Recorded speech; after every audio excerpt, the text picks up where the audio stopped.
하나님의 말씀은 마태복음 13장 44절 보겠습니다.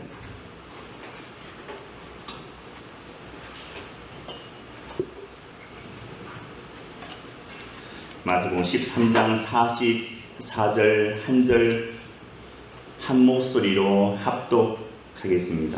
44절입니다. 천국은 마치 밭에 감추인 보화와 같으니 사람이 이를 발견한 후 숨겨두고 기뻐하며 돌아가서 자기의 소유를 다 팔아 그 밭을 사느니라. 아멘.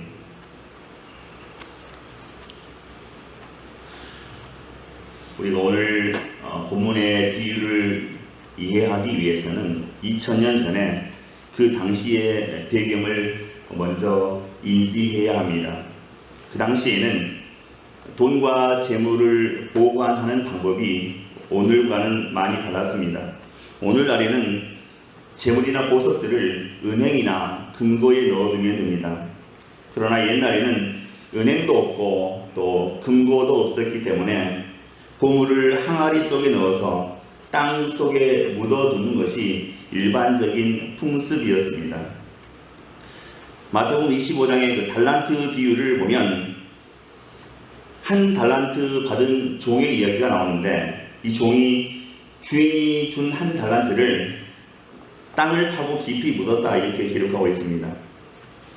주인이 미워서가 아니라 그 당시에는 그것이 재물을 보존하는 가장 안전한 방법이었기 때문입니다.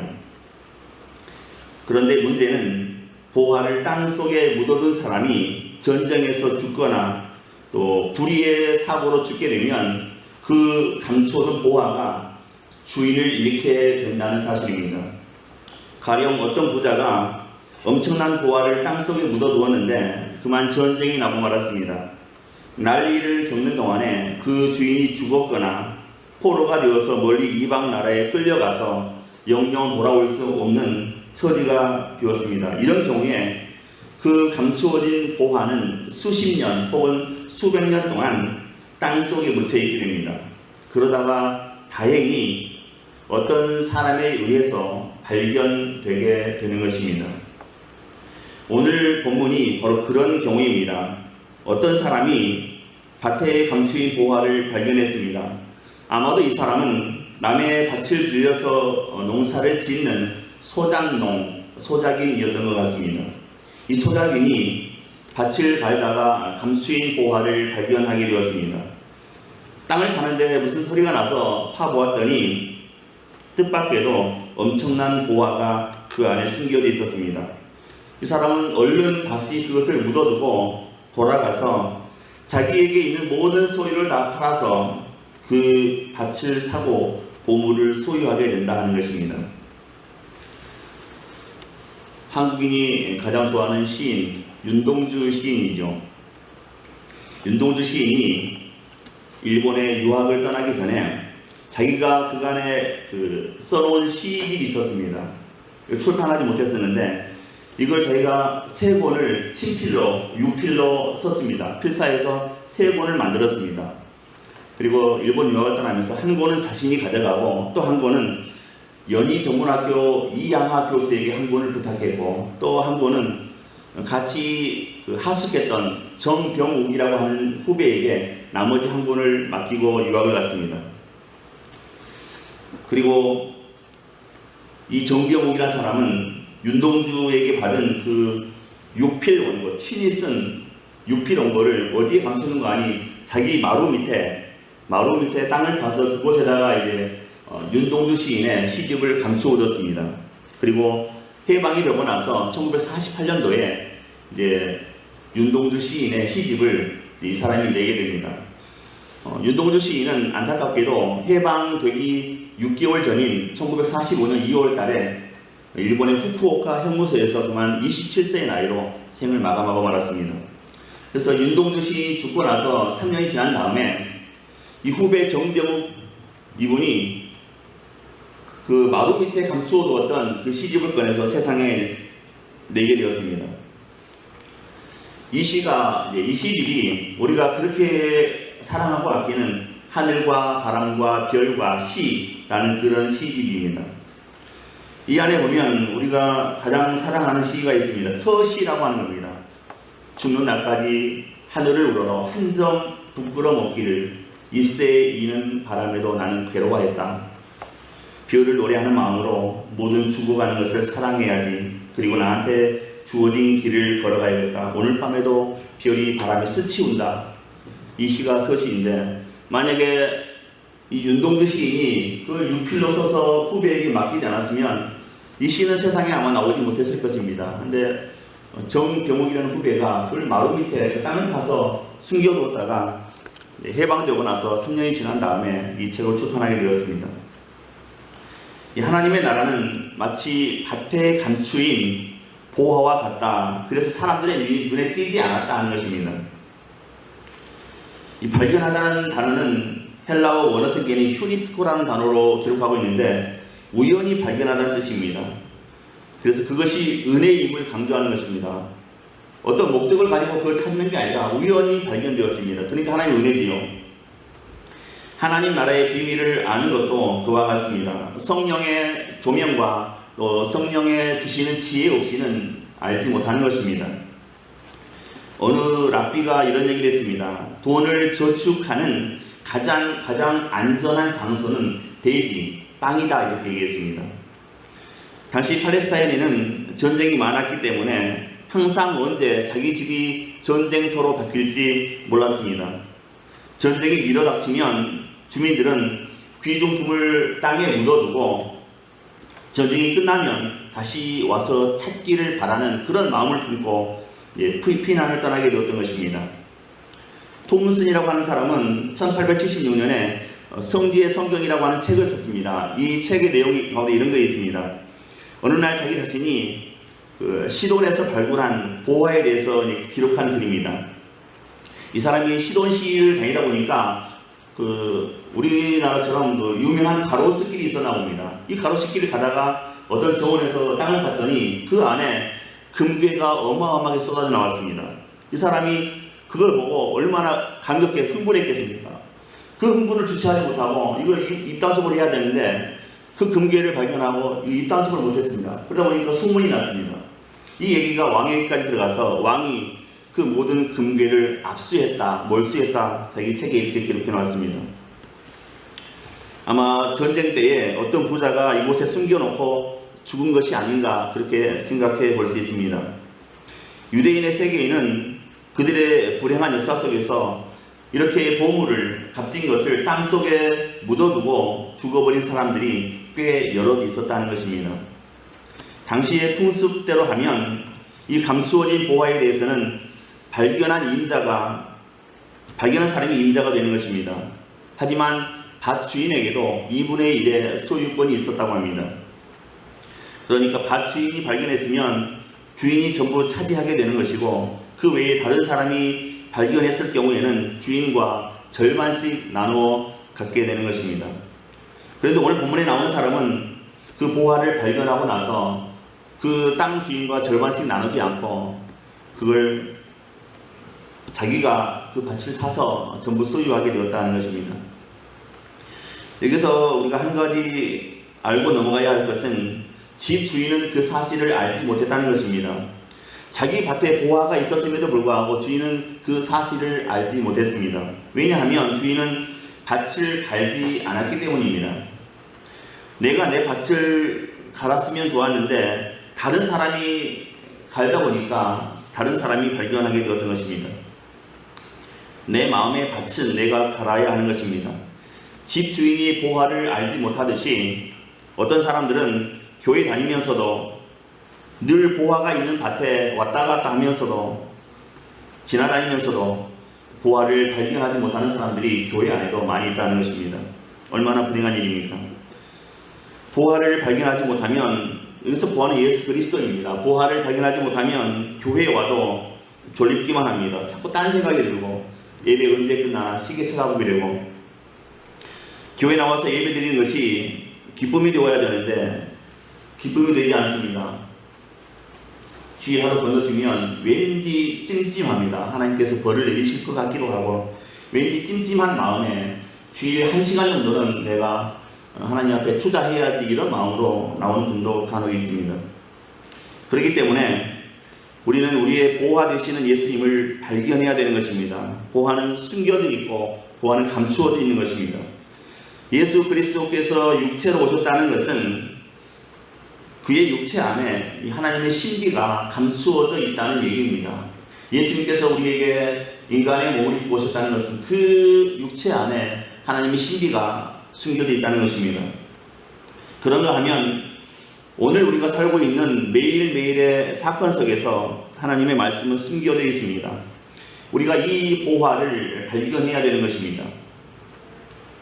그럴 때만 늘 듣던 하나님의 말씀이 오늘 나에게 새롭게 들려지게 되는 것이고, 내게 주시는 말씀으로, 나의 말씀으로 우리가 가슴속에 뜨겁게 받아들일 수 있게 되는 것입니다.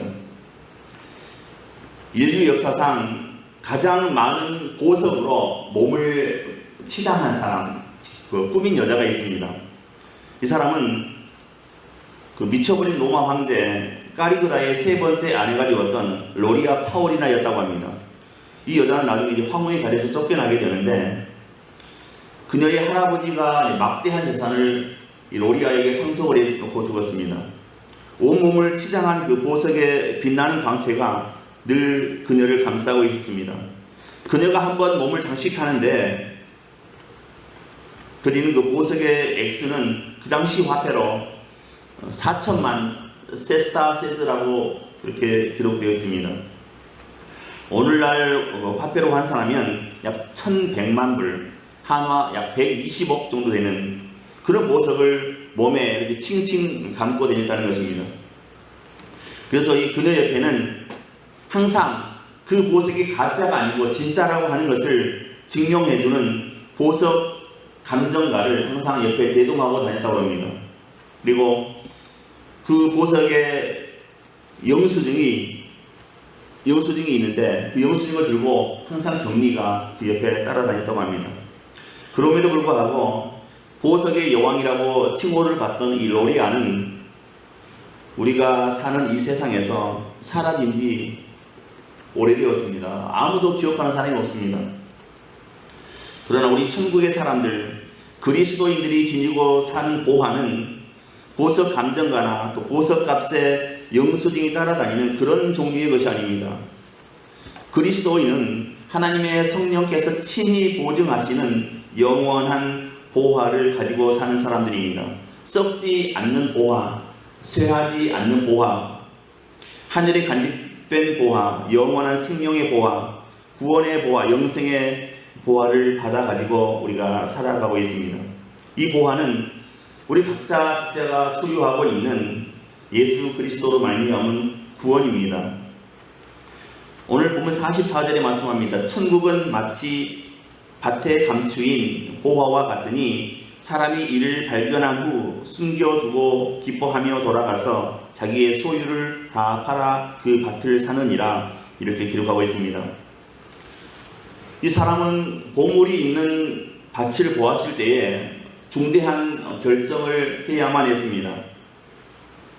기존에 살던 대로 컴포트 존에서 정말 편안하게 걱정 없이 살 것인가, 아니면 그가 가진 소유를 다 팔아서 그 밭을 사야 될지, 그의 전부를 이 밭과 바꿔야 할지 그 순간 아마 고민했을 것입니다. 본문에 발견한 후라고 나오는 부분은 좀 전에 말씀드린 대로 우연히 발견하다는 뜻입니다. 내가 열심히 일해서 벌어서 얻은 것이 아니라 그저 우연히 발견한 것입니다. 하나님께서 거저 은혜로 주신 것입니다. 어느 마을에 7푼이가 살고 있었습니다. 약간 2% 부족한 7푼이가 살고 있었습니다. 그런데 이 7푼이에게는 큰 금덩어리 하나가 있었습니다. 근데 이 7푼이가 그 금덩이를 땅속에 깊이 묻어 놓았습니다. 그리고 그 옆에다가 팻말을 하나 세워놨습니다. 이렇게 써놨습니다. 여기에는 절대로 금덩어리가 묻혀있지 않음, 7푼이 100 이렇게 써놨습니다. 그런데 그 마을에 8푼이가 살고 있었는데 8푼이가 그 옆을 지나가다가 그 팻말을 보았습니다. 여기에는 절대로 금덩어리가 파묻혀 있지 않음, 7푼이 100 이걸 보고 그걸 팠습니다. 8푼이가 파서 그 금을 꺼냈습니다. 또 묻어놓고 그 옆에다가 팔푼이도 역시 팻말을 하나 써놨습니다. 이렇게 써놨습니다. 나는 절대로 금덩어리를 훔쳐가지 않았음. 팔푼이 100 이렇게 써놓고 갔습니다. 나중에 칠푼이가 그 자리에 와보니까 이게 금덩어리가 사라지고 없습니다. 너무 화가 났습니다. 너무 놀랐습니다. 그래서 마을로 뛰어내려갔습니다. 그리고 마을이 쩌렁쩌렁 울리는 만큼 큰 소리를 외쳤습니다. 누구야? 어떤 놈이야? 누가 내 금덩어리 가져갔어? 팔푼이 한 사람 빼고 다 나와! 이렇게 외쳤다고 합니다. 팔푼이 한 사람 빼고 다 나와! 팔푼이는 지가 안 가졌다고 써놨거든요. 그러니까 팔푼이를 믿어주는 거죠. 팔푼이만 결백하다고 이제 칠푼이는 생각하는 겁니다. 넌센스 퀴즈 하나 드릴까요? 닭의 꼬꼬대, 닭의 부인을 뭐라고 부르는지 아십니까? 닭의 부인. 닭의 부인. 닥쳐라고 합니다. 닥쳐. 처같이 볼 때 처입니다. 닥쳐. 닭의 부인입니다. 이 반응 낯섭니다. 어떤 사람이 치과에 가서 의사에게 상담을 했습니다. 선생님, 이빨 하나 뽑는데 얼마의 비용이 들어가니까 의사가 대답했습니다. 2만 원입니다. 이 사람이 놀라서 얘기했습니다. 아니, 이빨 뽑는데 1분도 안 걸리는데 2만 원씩 받습니까? 너무 비쌉니다. 그러자 의사가 낮고 단호한 목소리로 이렇게 대답했습니다. 원하시면 벤치로 이빨을 서서히 천천히 1시간 동안 빼드릴 수 있습니다. 그렇게 하시겠습니까? 원하시면 그렇게 하겠습니다.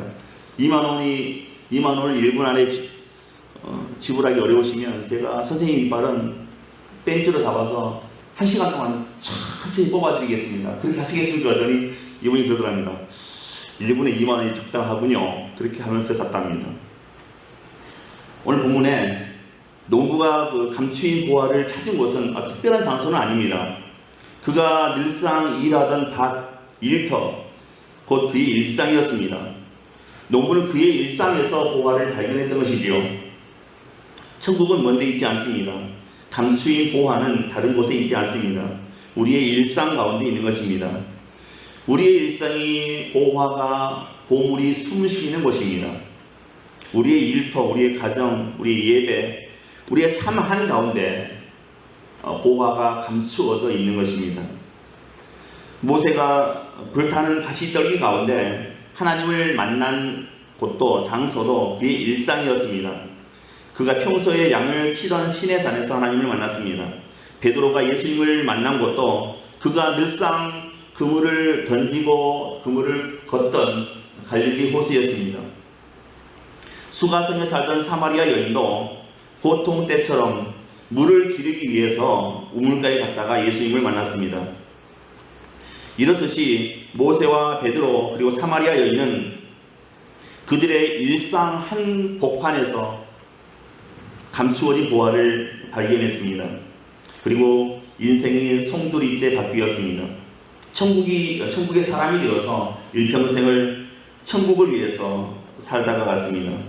예수님을 만난 후에 베드로는 그물을 버렸습니다. 야고보와 요한은 배를 버렸습니다. 또 마리아는 옥합을 깨뜨렸습니다. 어부들에게 있어서 그물과 배는 전 재산이라고 해야 합니다.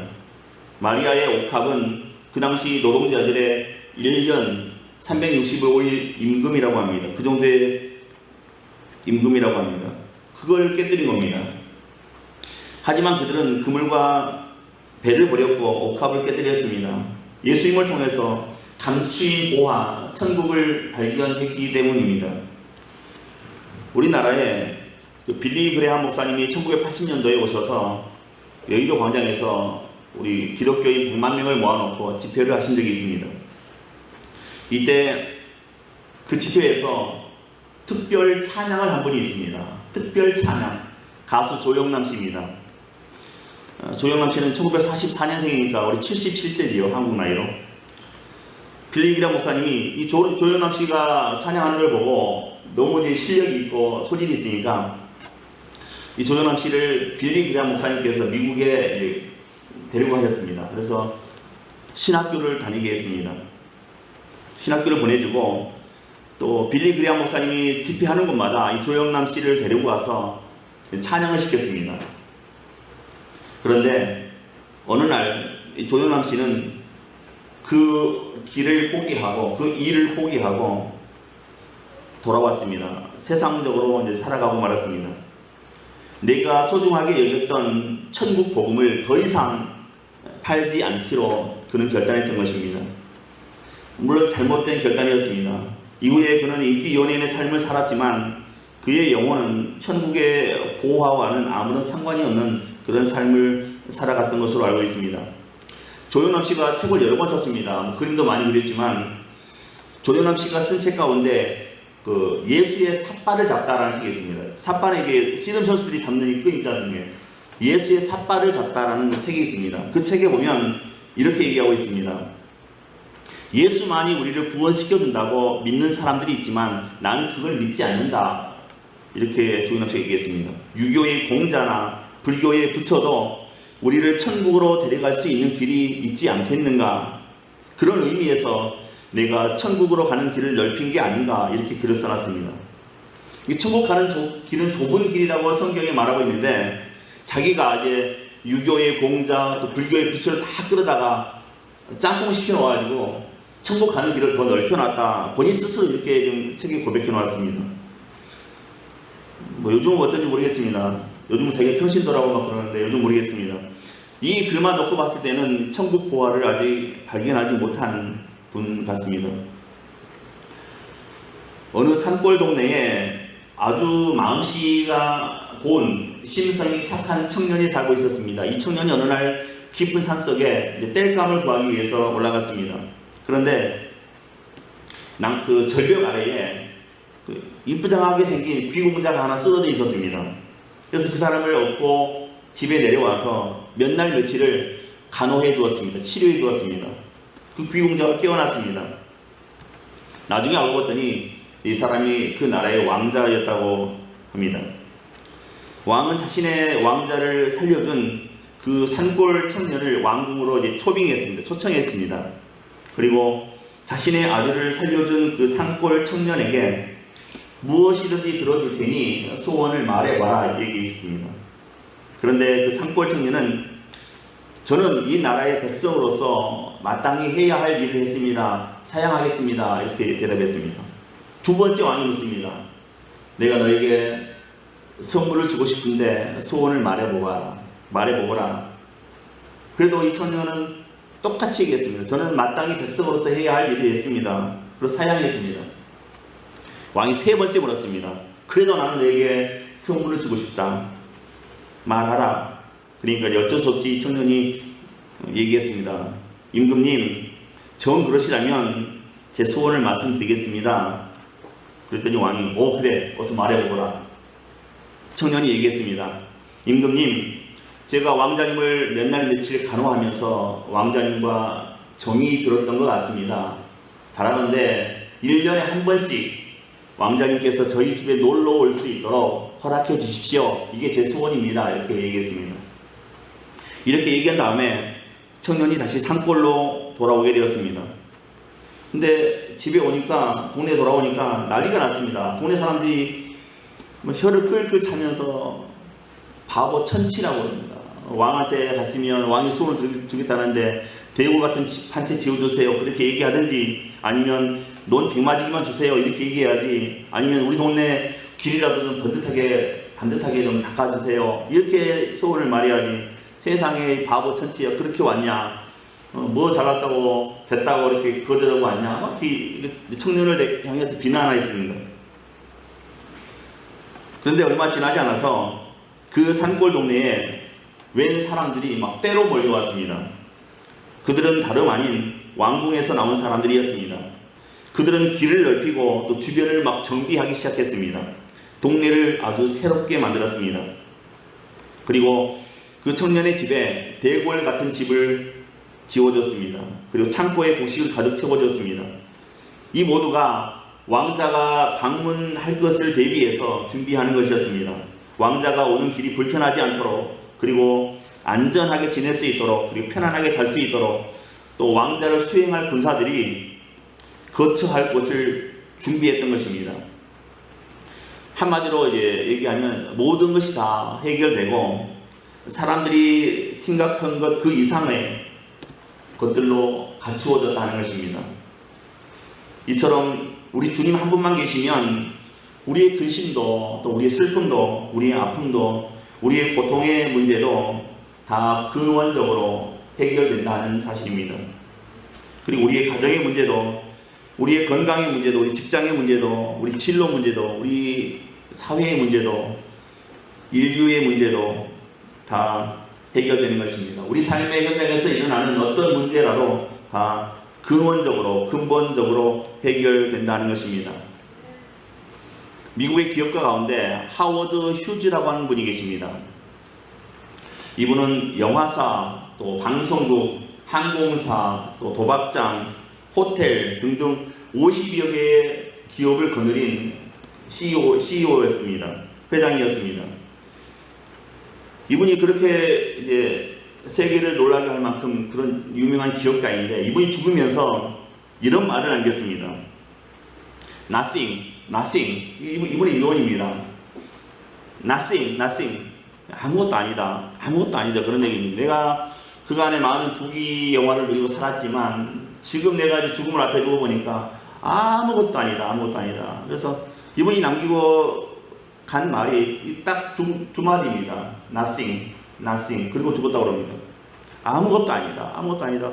저도 이제 50 중반이 되고 보니까 정말 여러분 죄송합니다. 60대도 계시고 70대도 계시는데 죄송합니다. 근데 정말 지나보면 아무것도 아니죠. 다들 아무것도 아닙니다. 내가 지금 하나님 앞에 간다고 생각하면 아무것도 아닙니다. Nothing. 어느 순간 훌쩍 떠나는 게 인생입니다. 가는 데는 순서가 없습니다. 어느 순간 훌쩍 떠나버리는 게 인생입니다. 그 떠날 순간에 우리도 아마 이렇게 얘기할 수 있습니다. Nothing. 아무것도 아니구나. 인생 아무것도 아니구나. 그렇게 고백하게 될 것입니다. 말씀 정리하겠습니다. 우리는 세상을 팔아서 천국을 사는 사람들이 되어야 합니다. 반대로 천국을 팔아서 세상을 살아가는 사람들이 되어서는 안 됩니다. 이거 어리석은 사람입니다. 오늘 본문에 자기의 모든 소유를 팔아서 보화가 감추어졌던 그 밭을 산 것처럼 우리 모두가 우리의 삶을 주님께 드려서 천국을 소유하게 되어야 한다는 것입니다.